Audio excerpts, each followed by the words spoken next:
भू आकृतिक चक्र। ठीक है, देखिए भू आकृतिक चक्र में हम यह देखें कि किस प्रकार डेविस महोदय ने अपने सिद्धांत के थ्रू कोई भी स्थल खंड किस प्रकार से घिस पीट करके एकदम से समतल मैदान में परिवर्तित हो जाता है। और इसी प्रकार वाल्टर पेंक ने भी डेविस के अपर्दन चक्र के सिद्धांत को एक आलोचनात्मक ढंग से प्रस्तुत किया लोगों के सामने, और उन्हीं के सिद्धांत को सुधारने के लिए अपने सिद्धांत को प्रस्तुत किया। चूंकि यह दोनों सिद्धांत हम आपको पढ़ा चुके हैं, बता चुके हैं, और यूजीसी नेट से संबंधित जितने भी प्रश्न इस पे आ सकते हैं हम आपको बता चुके हैं। आज हम बताएंगे कि डेविस और वाल्टर पेंक ये दोनों किस प्रकार से आपस में रिलेट हैं, मतलब यह दोनों किस प्रकार से आपस में अलग भी हैं। कहने का मतलब डेविस और पेंक के जो सिद्धांत हैं वह किस प्रकार से भिन्न हैं। नमस्कार फ्रेंड्स, मैं कुलदीप, आप देख रहे हैं ज्योग्राफी विद कुलदीप। ठीक है, यहाँ पर केवल ज्योग्राफी से ही संबंधित तथ्य आपको मिलते हैं, वह हर एक लेवल की तैयारी के थ्रू, चाहे वो आईएएस हो, पीसीएस हो, मतलब किसी भी स्टेट का पीसीएस हो, या किसी भी एसएससी, जीडी, बैंकिंग, रेलवे, जितने भी ज्योग्राफी से संबंधित तथ्य आते हैं यहाँ पर आपको दिए जाते हैं, और बहुत ही सहजता से, मतलब बहुत ही सरल शब्दों में यहाँ पर वह प्रस्तुत किए जाते हैं। देखिए एग्जाम में ऐसे प्रश्न तो आते नहीं है कि वो बहुत ज़्यादा उलझाऊ हो। कहने का मतलब उलझाऊ तो कोई भी चीज़ सच में होती नहीं है, उसको समझना किस तरीके से आप समझते हैं यह उलझाऊपन है। कहने का मतलब आप किस तरीके से अपने माइंडसेट में उस शब्द को, उस सिद्धांत को, उस मैटर को आप अपने दिमाग में किस ढंग से रखते हैं, यही डिपेंड करता है कि वह तथ्य जो आप समझ रहे हैं वह कितना कठिन है। देखिए इन्हीं सब चीज़ों को हम लोग कोशिश ये करते हैं बहुत ही आसान तरीके से आपको किसी भी चीज़ को समझाया जाए, ताकि आप उसको समझ सकें और अपने एग्जाम को अच्छा परफॉर्मेंस दे सकें। अगर आप इस चैनल को सब्सक्राइब ना किए हों तो हम आपको यह बस थोड़ा सा कष्ट देना चाह रहे हैं कि आप इस चैनल को सब्सक्राइब कर लीजिए, क्योंकि यहाँ पर ज्योग्राफी से संबंधित सारे मैटर आपको एक साथ उपलब्ध हो जाएंगे।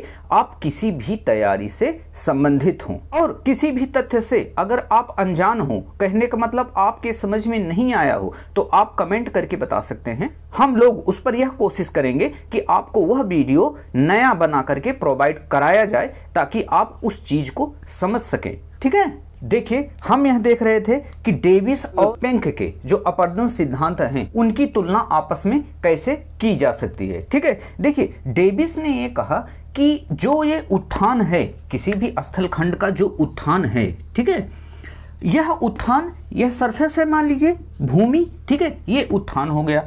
अब यह उत्थान क्या होता है कि यह डेविस ने यह कहा कि जब यह उठता रहता है तो अपर्दन इस पर होता नहीं है। ठीक है, यह अपर्दन जब पूरी तरीके से उठ जाता है तब यह इस पर अपर्दन प्रक्रिया स्टार्ट होती है। लेकिन पेंक का यह कहना था कि ये जो अपर्दन होता है यह भूमि के, जब यह भूमि स्टार्ट होती है उठना, ठीक है, तब से अपर्दन होना शुरू हो जाता है, और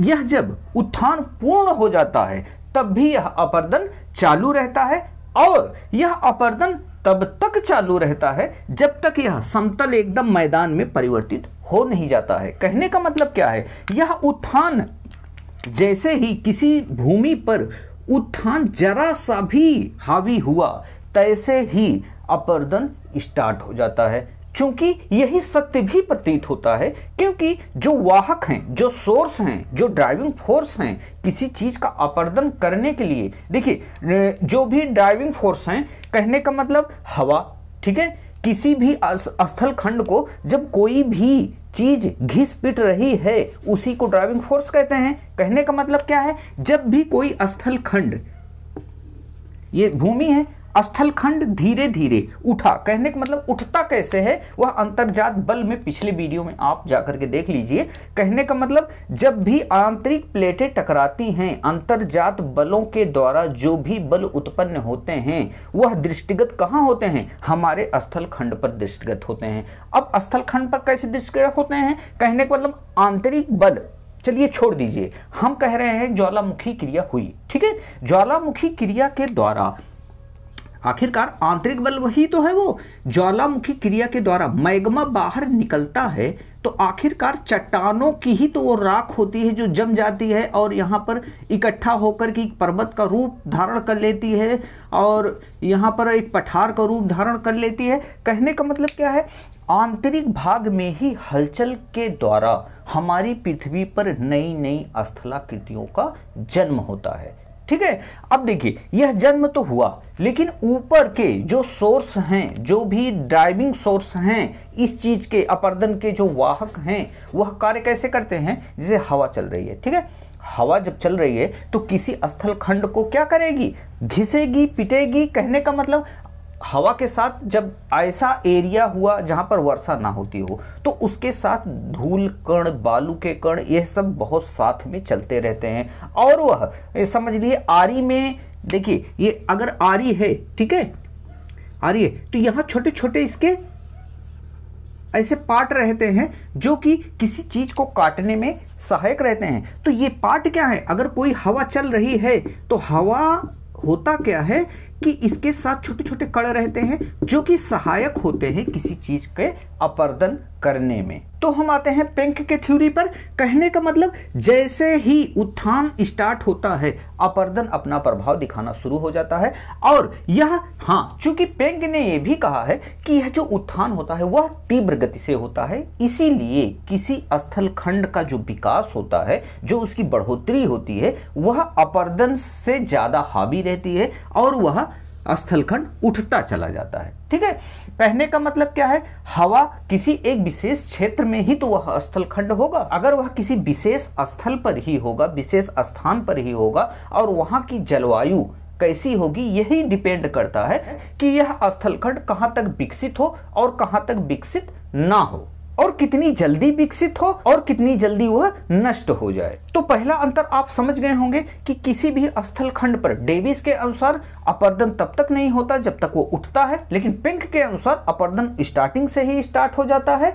कहने का मतलब जैसे जैसे उठता है तैसे तैसे उसका अपर्दन भी चालू रहता है, लेकिन अब उसका उत्थान स्थल खंड का इतना तेज होता है कि अपर्दन का उस पर प्रभाव दृष्टिगत नहीं होता है। चूंकि अपर्दन उत्थान की प्रतीक्षा नहीं करता है, वह अपना कार्य करता रहता है और उत्थान होता रहता है। हाँ, एक हद तक जाकर के उत्थान तो रुक जाता है, लेकिन अपर्दन एकदम अंत तक चलता रहता है।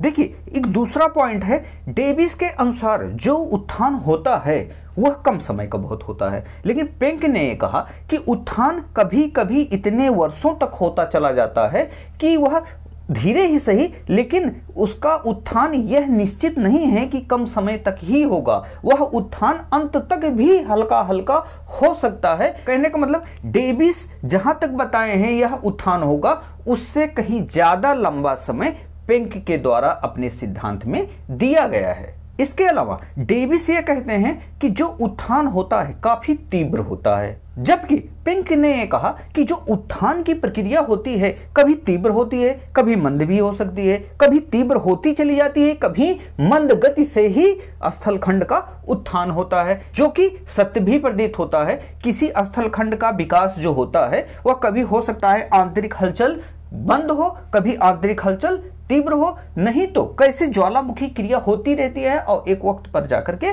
बंद होती है, फिर से उसी स्थान पर ज्वालामुखी क्रिया होती है। इसका मतलब क्या है, आंतरिक हलचलों के द्वारा किसी स्थल खंड का विकास होता है। जब स्थल खंड का विकास होता है तो वह रुक भी तो सकता है, जैसे ज्वालामुखी क्रिया रुक जाती है फिर से उद्गार होने लगता है, उसी प्रकार से यह स्थलखंड भी रुक करके तीव्र गति से, धीमी गति से, यह मतलब निश्चित नहीं किया गया है प्लैंक के सिद्धांत के अनुसार कि वह उत्थान की जो प्रक्रिया होती है वह अलग अलग समय में अलग अलग भी हो सकती है।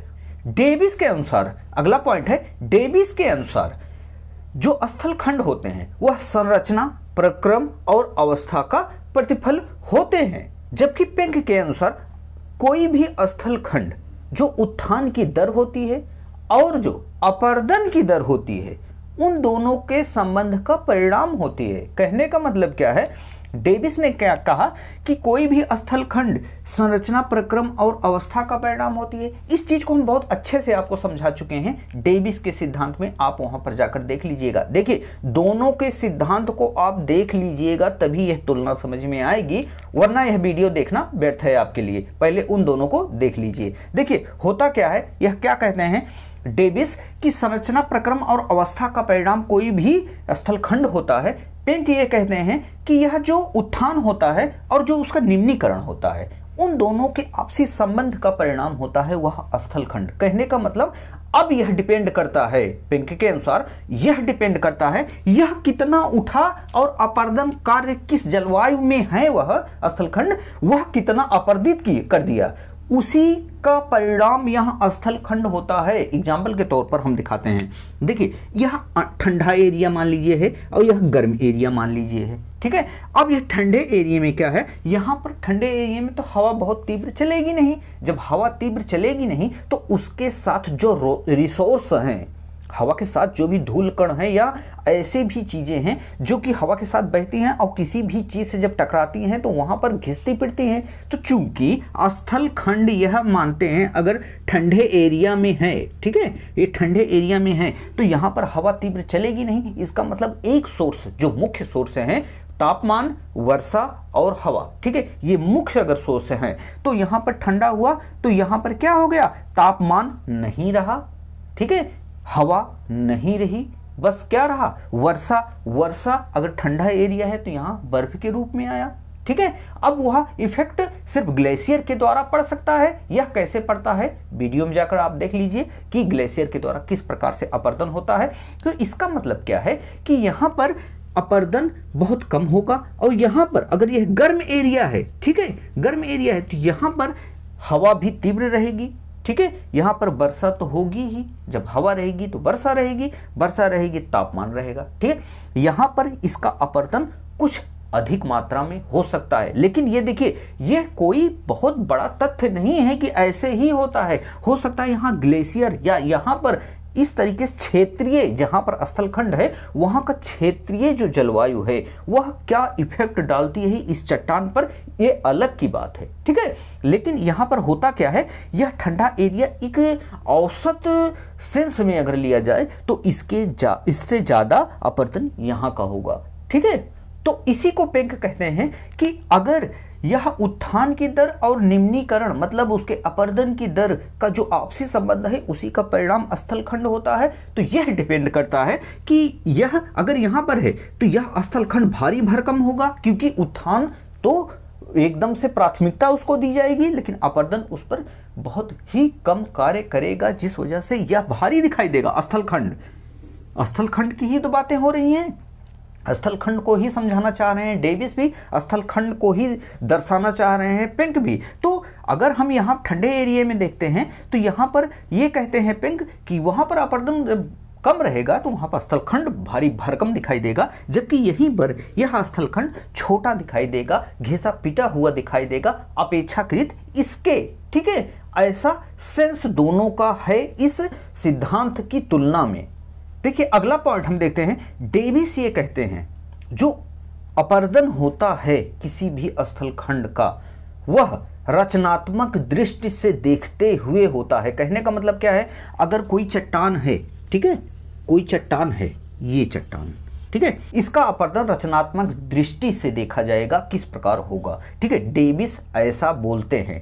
देखिए होता क्या है, अगर यहां पर किसी एक प्रकार की चट्टान संरचना की दृष्टि से, एक प्रकार की चट्टान, दूसरे प्रकार की चट्टान, तीसरे प्रकार की चट्टान, यह इसके केमिकल कंपोजिशन या इसके खनिज इसमें समाये हुए हैं, अलग अलग स्थानों पर अलग अलग तरीके से जमे पड़े हैं, ठीक है।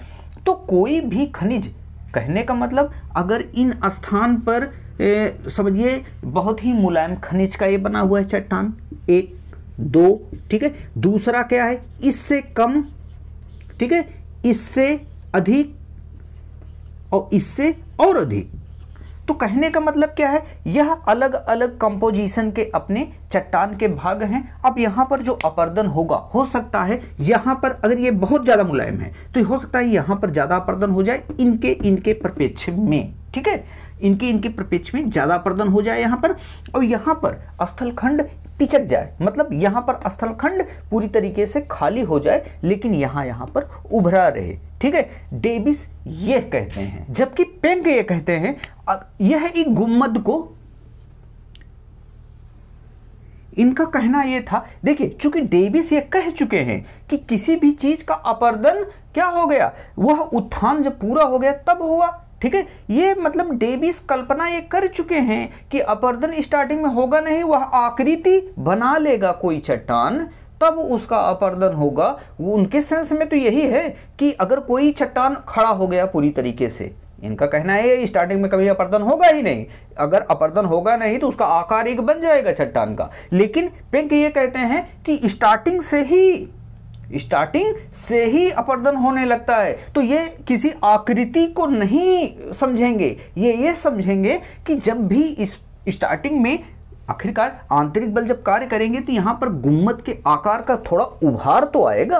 अब वही उभार से जो कि आकृति विहीन है वहीं से अपर्दन होना शुरू हो जाएगा।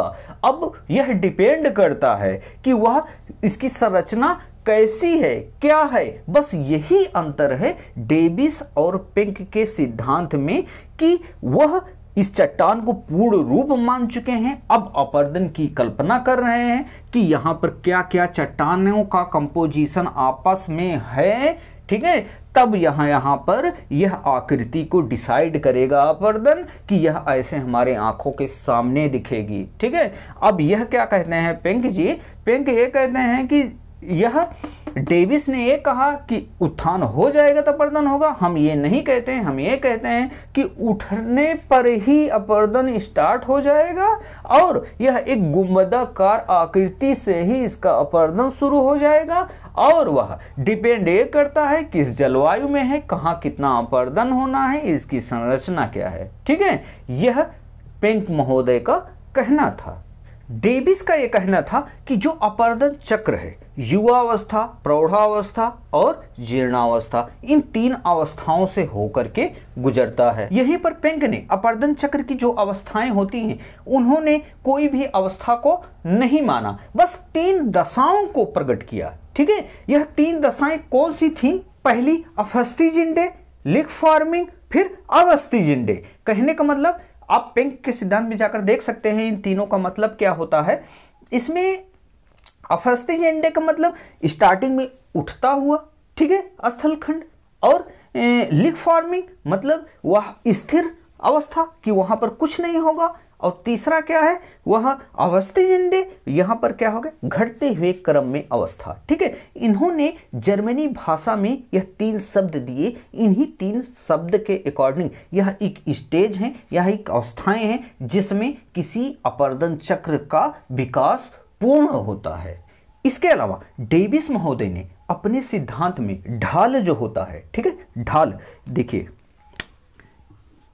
ये भी कोई स्थलखंड है, ठीक है, और ये भी कोई स्थलखंड है।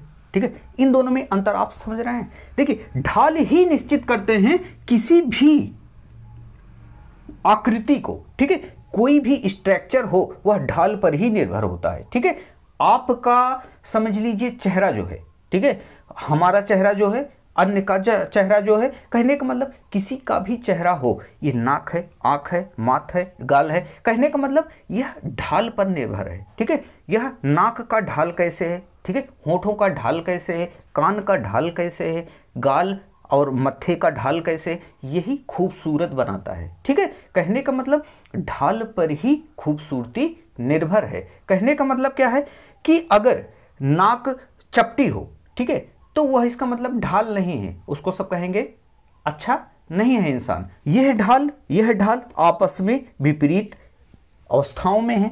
कहने का मतलब इस ढाल में सिर्फ एक ढाल, 2 ढाल, लेकिन इसमें कई ढाल मौजूद हैं। तो इस चीज को डेविस ने क्या कहा कि इन्होंने ढाल को कोई महत्व नहीं दिया, जबकि पेंक महोदय का कहना यह था कि ढाल का महत्व हमारे सिद्धांत में बहुत अधिक है और कोई भी स्थलाकृति ढालों पर ही निर्भर करती है कि वह कैसी दिखे, और ढालों का विकास क्रमशः समय के ही अकॉर्डिंग होता है। इसके अगले वाले अध्याय में हम ढाल आपको पढ़ाएंगे कि किस प्रकार से ढाल तैयार होते हैं, बनते हैं, उसके कितने प्रकार होते हैं। फिलहाल यह देख लीजिए, डेविस ने अपने सिद्धांत में ढाल का कोई महत्व नहीं रखा, जबकि पिंक महोदय ये कहते हैं कि ढाल का महत्व बहुत अधिक है।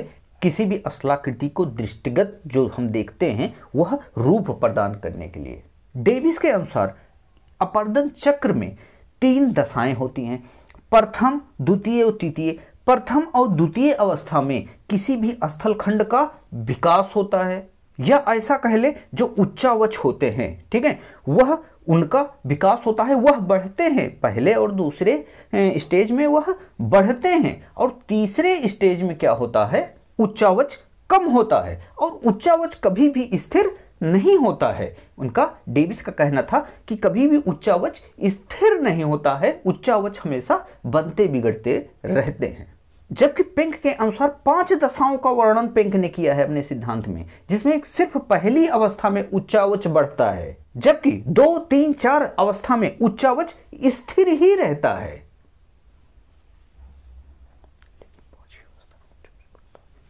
और अंत में जाकर 5वीं अवस्था में उच्चावच घटता है, जबकि डेविस ने कहा उच्चावच कभी स्थिर नहीं होते हैं। और पिंक में 5 अवस्थाएं हैं, जिसमें प्रथम अवस्था में ही सिर्फ बढ़ता है, द्वितीय, तीसरे, चौथी अवस्था में क्या होता है, स्थिर रहता है, और 5वीं अवस्था में जाकर के घटता है।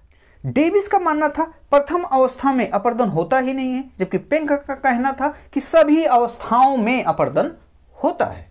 देखिए, डेविस ने अपने अपर्दन चक्र की अंतिम अवस्था की पहचान के लिए, ठीक है, संप्राय मैदान, ठीक है, पेनी प्लेन की अवधारणा को दिया है, ठीक है, जबकि पिंक ने अपने सिद्धांत के अंतर्गत जो भी अपर्दन चक्र की अंतिम अवस्था होती है उसकी पहचान के लिए इंड्रम शब्द का यूज किया है, ठीक है। देखिए, इंड्रम शब्द का यूज उन्होंने इसलिए किया है कि जो भी स्थलखंड हैं छोटे छोटे एकदम घिस पीट करके एक गुंबद नुमा आकृति में परिवर्तित हो जाते हैं, जिस वजह से उन्हें इंड्रम नाम उन्होंने दिया, और वह संप्राय मैदान को परिवर्तित कर दिया डेविस ने कि वहां पर संप्राय मैदान परिवर्तित हो जाएंगे। अंतिम अवस्था को वह माने, और इन्होंने इस घिसे पीटे हुए छोटे से अपर्दित रूप को बोले इंड्रम। डेविस के इस सिद्धांत में ये समझ लीजिए भूवैज्ञानिक जो तथ्य होते हैं उसको कम महत्व दिया गया है, इसीलिए कभी भी एग्जाम में आ भी सकता है। इन्हें अग्रदृष्टा के नाम से जाना जाता है, इनके सिद्धांत को। अब यह अग्रदृष्टा आ भी सकता है आपके एग्जाम में, इसको ध्यान से समझ लीजिए कि अग्रदृष्टा इसी को कहते हैं क्योंकि इन्हें भूवैज्ञानिक आंतरिक जो भी चीजें पृथ्वी की चल रही हैं उनको इन्होंने नकार ही दिया, जबकि पिंक महोदय यह आंतरिक जो हलचलें, आंतरिक जो एक्टिविटीज हो रही हैं हमारे पृथ्वी के अंदर, उन्हीं के द्वारा किसी स्थलखंड का तो विकास होता है, इन्होंने उसको एक्सेप्ट किया, इसलिए इन्हें पश्चदृष्टा के नाम से जाना जाता है, पिंक महोदय को, ठीक है। डेविस को अग्रदृष्टा और पिंक को पश्चदृष्टा के नाम से जाना जाता है। बस इतना सा अंतर है इन दोनों सिद्धांत में। देखिए, अगर इनके बहुत सारे अंतर हैं, बहुत सारी बातें ऐसी हैं कि जो कि इनमें अंतर को दर्शा सकता है, लेकिन उसे ऑप्शनल ज्योग्राफी में हम बताएंगे। जो आईएएस या पीसीएस के जो मुख्य परीक्षा होती है उसमें जो सिलेक्टिव सब्जेक्ट होते हैं उनमें ज्योग्राफी होती है। ज्योग्राफी जब हम यह सब्जेक्ट पढ़ाएंगे तब उसमें पूरा डिटेल हम बताएंगे किस तरीके से इनके सिद्धांत और इनके सिद्धांत में अंतर है। यह बहुत सारे अंतर हैं, लेकिन यूजीसी नेट में जो भी प्रक्रियाएं हैं, जहां जहां से प्रश्न उठाता है, बस उन्हीं अंतर को हमने यहाँ पर समझे हैं और पूरी तरीके से आपको समझा भी दिए हैं, ठीक है। बुक आप पढ़ते रहिए, हमेशा बुक प्रश्न हल करते रहिए, और हमेशा कहीं भी आपको प्रॉब्लम हो तो हमारे पास आप कॉल कर सकते हैं, मैसेज कर सकते हैं, वीडियो के नीचे कमेंट कर सकते हैं, हम आपके लिए हमेशा हाजिर रहेंगे, ठीक है। अगर आप यह चैनल सब्सक्राइब ना किए हों तो सब्सक्राइब कर लीजिए, डिस्क्रिप्शन में जाइए, ठीक है, वहां पर टेलीग्राम का लिंक आपको मिलेगा, इंस्टाग्राम का लिंक मिलेगा, फेसबुक पेज का लिंक मिलेगा। कहने का मतलब आप हर एक लिंक को टच कीजिए, वहां पर आप ज्वाइन हो जाएंगे, और नोट्स भी, सारे नोट्स भी आपको प्रोवाइड कर दिए जाएंगे, और हाथों से, हमारे खुद के हाथों से लिखे हुए नोट्स, ठीक है। अगर आपको नोट्स वहां पर ना दिखे, ना मिले, तो आप समझिए टेलीग्राम पर जाकर के हमको मैसेज कर दीजिए कि हमको सर नहीं मिला, हम प्रोवाइड आपको करा देंगे। ठीक है, मिलते हैं अगले वीडियो में ढाल के साथ। तब तक के लिए जय हिंद, जय भारत।